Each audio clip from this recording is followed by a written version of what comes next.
ಹರಿಃ ಓಂ. ಗುರುಬ್ರಹ್ಮ ಗುರುರ್ವಿಷ್ಣು ಗುರುದೇವೋ ಮಹೇಶ್ವರಃ. ಗುರು ಸಾಕ್ಷಾತ್ ಪರಬ್ರಹ್ಮ ತಸ್ಮೈ ಶ್ರೀ ಗುರುವೇ ನಮಃ. ಮಹಾಗಣಪತಿಯೇ ನಮಃ. ಮಹಾಸರಸ್ವತಿಯೇ ನಮಃ. ಸರ್ವಮಂಗಳಮಾಂಗಲ್ಯೆ ಶಿವೆ ಸರ್ವಾರ್ಥಸಾಧಿಕೆ ಶರಣ್ಯೆ ತ್ರ್ಯಂಬಕೆ ದೇವಿ ನಾರಾಯಣಿ ನಮೋಸ್ತುತೆ. ಮಹಾಲಕ್ಷ್ಮೀ ಚ ವಿದ್ಮಹೇ ವಿಷ್ಣುಪತ್ನಿ ಚ ಧೀಮಹಿ ತನ್ನೋ ಲಕ್ಷ್ಮೀ ಪ್ರಚೋದಯಾತ್.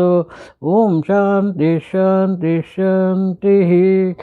ನಮಗೆ ಬೆಳಗ್ಗೆ ಹೊತ್ತು ಜ್ಯೋತಿಷ್ಯದ ವಿಷಯದಲ್ಲಿ ಬಂದಾಗ ನಮಗೆ ಬೆಳಗ್ಗೆ ಹೊತ್ತು ಎದ್ದ ತಕ್ಷಣ ಭೂದೇವಿಯನ್ನು ನಮಸ್ಕಾರ ಮಾಡಬೇಕು ಅಂತ ಒಂದು ಪದ್ಧತಿ ಇದೆ.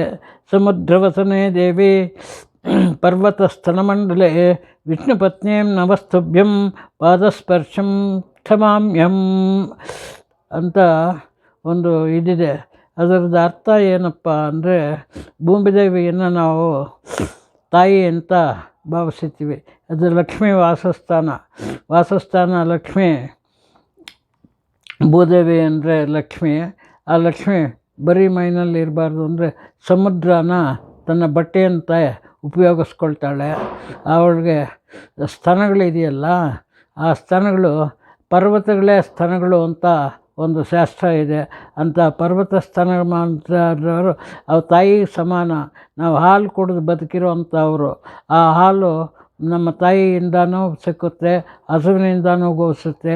ಆ ನೀರು ಬರೋದು ಕೂಡ ಭಗವಂತನ ಇಚ್ಛೆಯಿಂದ ನಮಗೆ ನೀರು ಸಿಕ್ಕೋದು ಕೂಡ ಅಂತ ಇದ್ದರೆ, ಅಂಥ ಸಮುದ್ರವನ್ನೇ ವಸ್ತ್ರವನ್ನಾಗಿ ಉಟ್ಕೊಂಡಿರೋ ಅಂಥ ಆ ದೇವಿಗೆ ನಾವು ನಮಸ್ಕಾರ ಮಾಡಬೇಕು.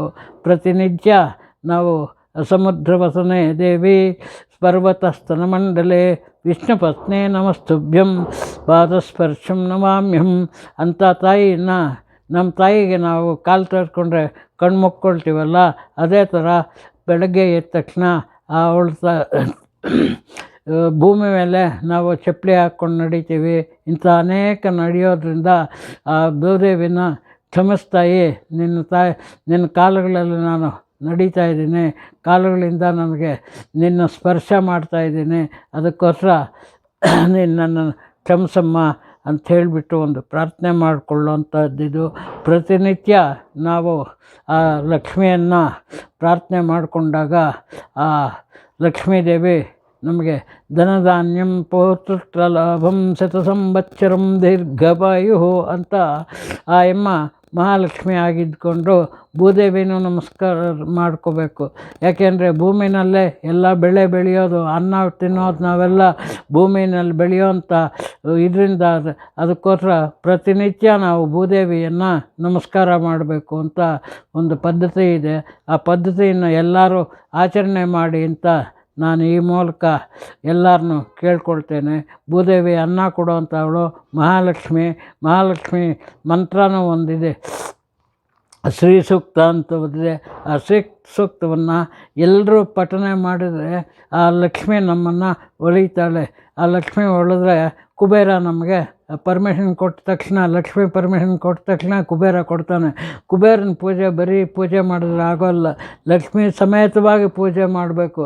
ಲಕ್ಷ್ಮೀನ ಕರೆದು ನೀನು ಕೊಡಮ್ಮ, ಆ ಕುಬೇರ ನನಗೆ ತಂದು ಕೊಡಲಿ ಅಂತ ಧನ ಧಾನ್ಯ ಬಹುಪುತ್ರ ಲಾಭ ಎಲ್ಲ ಕೊಡೋವಂಥ ಆ ಮಹಾಲಕ್ಷ್ಮಿಯನ್ನು ಇವತ್ತು ನಮಸ್ಕಾರ ಮಾಡ್ತಾ ನಾವು ಈ ಕಾರ್ಯಕ್ರಮನ ನೆಗೆಸ್ತಾ ಇದ್ದೀವಿ. ಎಲ್ಲ ಜ್ಯೋತಿಷ್ಯ ಬಂಧುಗಳೇ ಇದನ್ನು ಸ್ವೀಕರಿಸಿ ಅಂತ ನಾನು ಪ್ರಾರ್ಥನೆ ಮಾಡ್ತೇನೆ.